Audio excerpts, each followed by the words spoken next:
Hello everyone and welcome to lecture 11. So I said that I wanted to consider three key scattering techniques, and we've already looked at one. We've looked at some of the principles behind small angle neutron scattering. In this session, it's just a very short introduction to the technique of dynamic light scattering, so the next scattering technique that we'll be considering in this short series on scattering techniques in colloidal systems.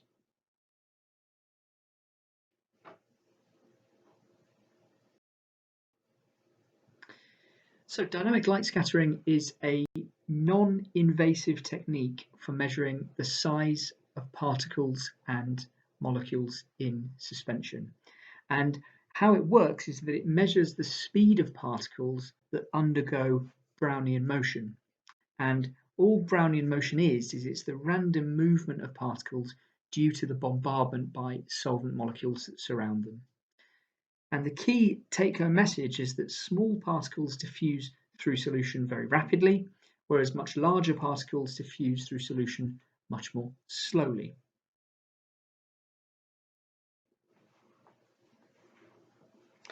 Now, the velocity and Brownian motion of a particle is defined by the translational diffusion coefficient, and the translational diffusion coefficient can be converted into a particle size using the Stokes-Einstein equation that you see there.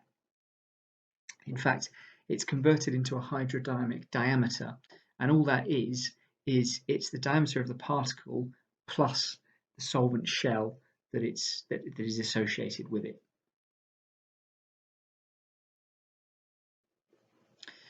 So what's the setup for a dynamic light scattering experiment? Well, we irradiate our sample with a laser source. Our sample usually sits in some kind of cuvette, and we look at the light intensity and record that on a detector. Importantly then, light is scattered in all directions, but we are collecting it in the manner that you can see in front of you there. And light can either constructively or destructively interfere as it's scattered in all directions. And the process is repeated at short time intervals, and that results in a set of patterns that are analysed, and we'll speak about that in a little more detail as we go on.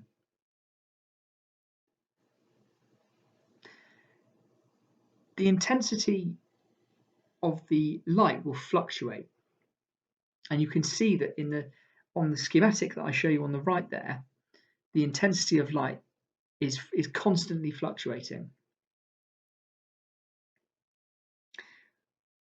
When light hits small particles, the scattering intensity will fluctuate much more rapidly than for larger particles.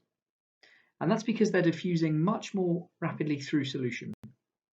Whereas larger particles are diffusing much more slowly through solution, and the scattering intensity doesn't change so quickly with time. So on the image on the right there, the top schematic, where the scattering intensity doesn't fluctuate that much with time, would be for a much larger particle, whereas the schematic on the bottom, the scattering intensity is fluctuating very rapidly, and that will be associated with a smaller particle in solution.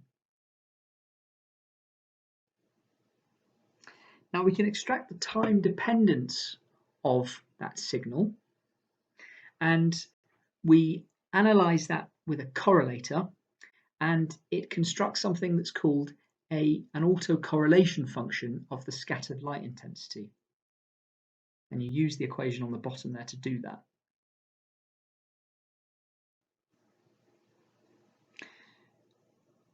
Now, if we measure two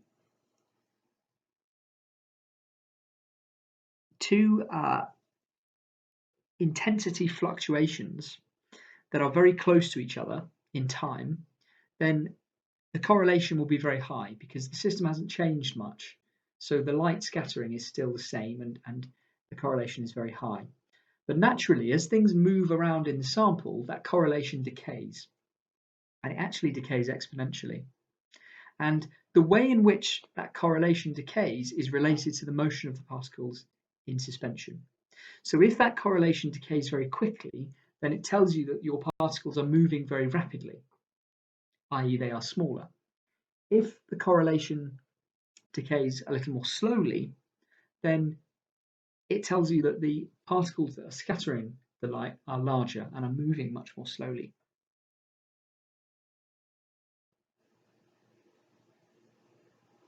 So the decay in the correlation contains information about the size and the polydispersity of particles within your sample. And you can see there that you can model the correlation function with that exponential expression there. And within that correlation function, you can find the diffusion coefficient. And of course, if you've got the diffusion coefficient, then you can calculate the hydrodynamic radius or the size of your particle.